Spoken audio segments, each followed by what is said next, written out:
Boa noite a todos. Hoje é a minha última noite aqui como vereador suplente. Fico feliz pela experiência, mas eu fico muito mais feliz pelo resultado, que eu não digo que é do meu trabalho, mas é o resultado da colaboração e o resultado da visão do povo, que acha agora que talvez possa participar mais. Quando eu vejo essa ala da Câmara aqui, ó, lotada de mulheres que vieram para falar, quando eu vejo pela primeira vez na minha história na Câmara 2 usos de tribuna e um uso direto lá da plateia, isso nunca aconteceu na minha vida aqui na Câmara, e eu acompanho as sessões há algum tempo. Eu acho que isso é um progresso incomensurável, só que ele não é um progresso que brilha, não é aquele tipo de progresso que faz espetáculo, mas é um pequeno progresso. E eu acho que daqui para frente vocês estejam cientes que a luta ela não acaba. Agora, daqui para trás, nem para pegar impulso. Daqui, com muita luta, muita força, só passo para frente. Se vocês vieram aqui e falaram hoje, amanhã vocês têm que vir e falar mais. E se vocês vieram aqui hoje como um cidadão comum, amanhã vocês têm que vir aqui como vereadora, por que não? Se vocês têm que vir aqui como alguém, porque vocês têm filhas e filhos, e eles têm que enxergar uma perspectiva de que eles podem, e eles só vão enxergar que eles podem se eles virem os pais deles, as mães deles podendo também, certo? Então eu estou muito feliz, mas eu estou muito tenso. Alguns já sabem e não é novidade, mas para outros eu tenho que contar e tenho que explicar. Até por causa desse movimento que eu ajudo a organizar, que é o movimento dos moradores do Bom Jesus, quando foi na sexta-feira eu recebi essa carta do promotor aqui, ó, Ministério Público. Primeira vez na vida que eu recebo uma carta do Ministério Público. Você imagina o tanto que eu tremo de falar disso. Por quê? Porque eu sou uma pessoa simples, eu sou uma pessoa que nunca me envolvi em problemas com justiça, e eu não costumo trabalhar, como alguns políticos, no limite da lei. Eu trabalho totalmente dentro da lei. Eu só faço aquilo que sei que posso, e só faço aquilo que é orientado por princípios constitucionais. Aquilo que é orientado pelo interesse comum. Quando foi na semana retrasada, recebi da Ângela, essa mesma que usou a tribuna aqui, um pedido para que, como vereador, já que ela é minha amiga e ela tinha esse contato, como vereador, prestasse esclarecimentos à população do que fazer, ou do que eu poderia fazer para regularizar as escrituras das casas. Aqui ninguém vai deixar mentir que eu disse que eu não posso fazer nada, e é fato. E é mentira o vereador que disser aqui que pode fazer alguma coisa, além de colaborar, trabalhar junto. E foi isso que eu busquei, colaborar, como se fosse vereador ou como se fosse cidadão comum, com o máximo de empenho que eu posso e o conhecimento que tenho, para juntar com o conhecimento de outras pessoas e fazer algum resultado. E aí, a gente fez uma reunião no dia 26, um domingo, às 6 horas da tarde, lá na quadra do Aquab 2. Não fiz, na verdade, né? Eles fizeram e eu estive lá, pisei, falei, expliquei que um vereador não pode falar nada e disse que só o movimento muda as coisas, só a luta muda a vida. Ninguém vai me deixar mentir aqui. E isso serve de mensagem para vocês também. Só a luta muda a vida. E hoje eu fiquei feliz, porque não foi como vereador nem como nada que a gente conseguiu, mas fomos como simples cidadãos que a gente veio aqui e conseguiu ser ouvido. E foi assim que a gente produziu esse resultado. Alguém muito incomodado foi até a promotoria e disse para o promotor que eu estava fazendo alguma coisa errada lá.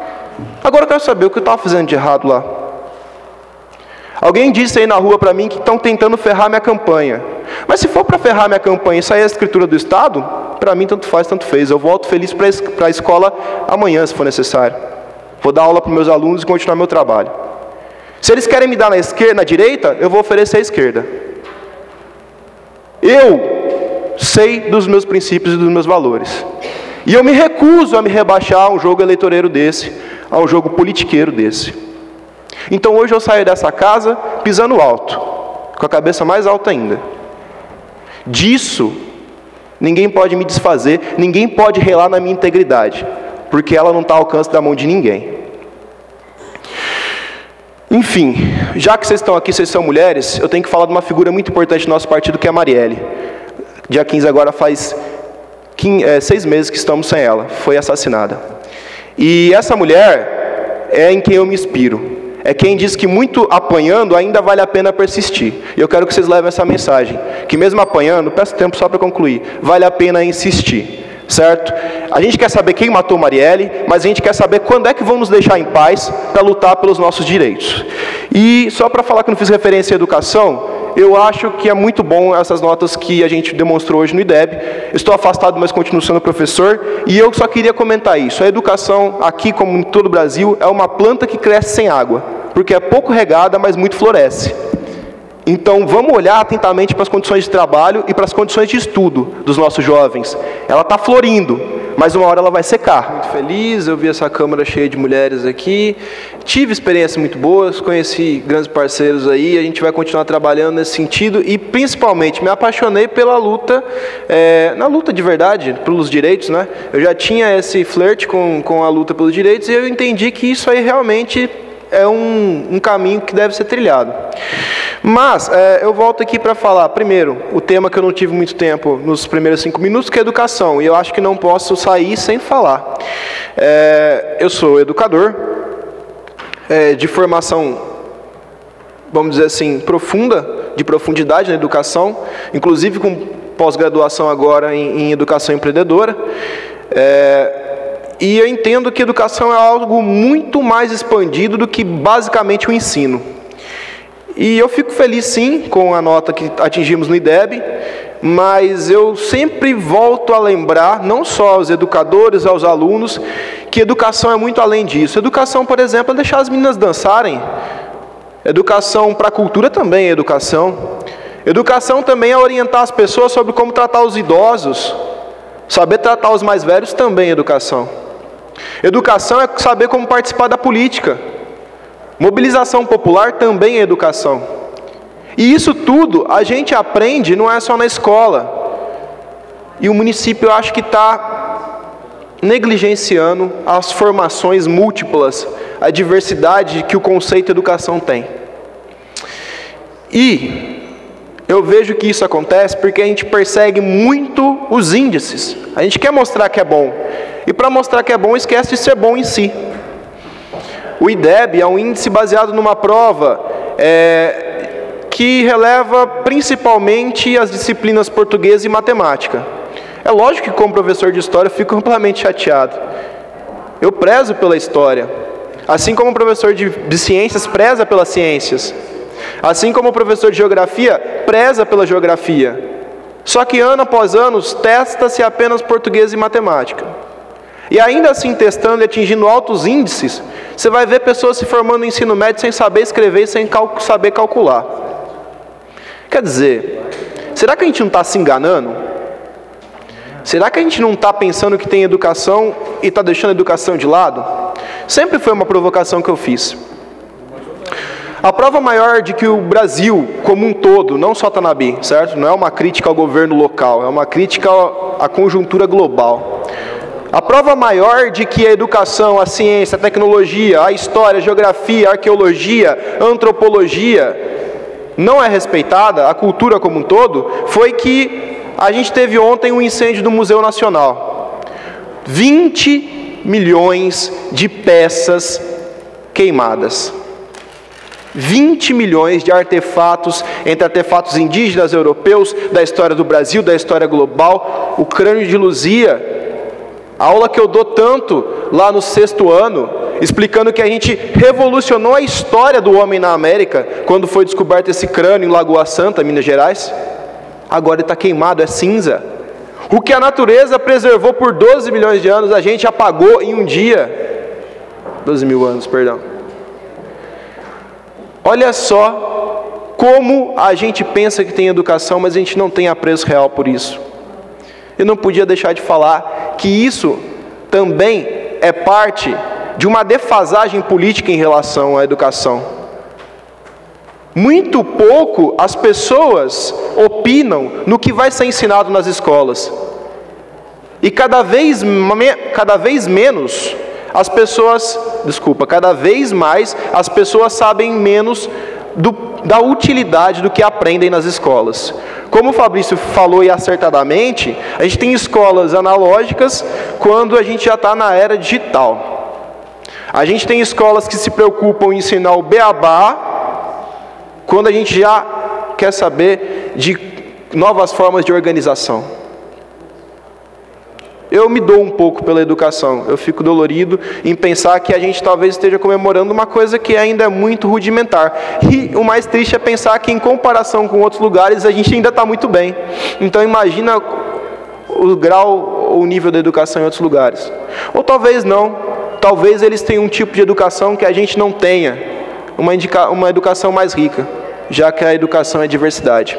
Bom, não podia deixar de falar aqui que eu vou me afastar agora, não vou me afastar, eu não tenho a titularidade, mas eu volto agora para casa, a Rose vem, nosso trabalho é unido, um partido que funciona, a gente faz o chamado para a população para conhecer esse trabalho partidário, a gente faz o chamado para a população que venha para dentro da política, porque não existe vácuo de poder, não existe possibilidade de o povo deixar as coisas rolarem ao bel prazer e isso dar certo, porque sem participação do povo, toda e qualquer decisão vai ser única e exclusivamente para atender o interesse dos poderosos. E eu estava ali assistindo a sessão da Câmara pela internet, né, para ver o comentário do pessoal, não só sobre minhas falas, mas como da sessão em si, e o Eduardo Bastida, ele comentou uma coisa interessante, sobre, por exemplo, a questão da fila dos bancos para idosos e tal, a fila de outros serviços. Sabe o que falta às vezes? Falta a gente parar só de falar e agir um pouco popularmente. Nós pensamos juntos ali que talvez uma reunião que colocasse as pessoas para pensar possibilidades, além de só criar leis, pensar possibilidades de horários em que os idosos podem, já que o trabalhador só pode na hora do almoço, às vezes vai na hora do almoço e não consegue ser atendido e volta. Por que a gente não pode pensar em organizar as coisas? Ou será que a gente acha que fazer lei vai transformar o mundo? Eu sempre defendi que a lei tem que vir depois da consciência. O dia que as pessoas estiverem prontas para agir de uma certa maneira, é o princípio da realidade, a lei pode ser implementada que as pessoas devem agir daquela maneira. Essa é a diferença de um país organizado, de primeiro mundo, vamos dizer assim, para um país em subdesenvolvido.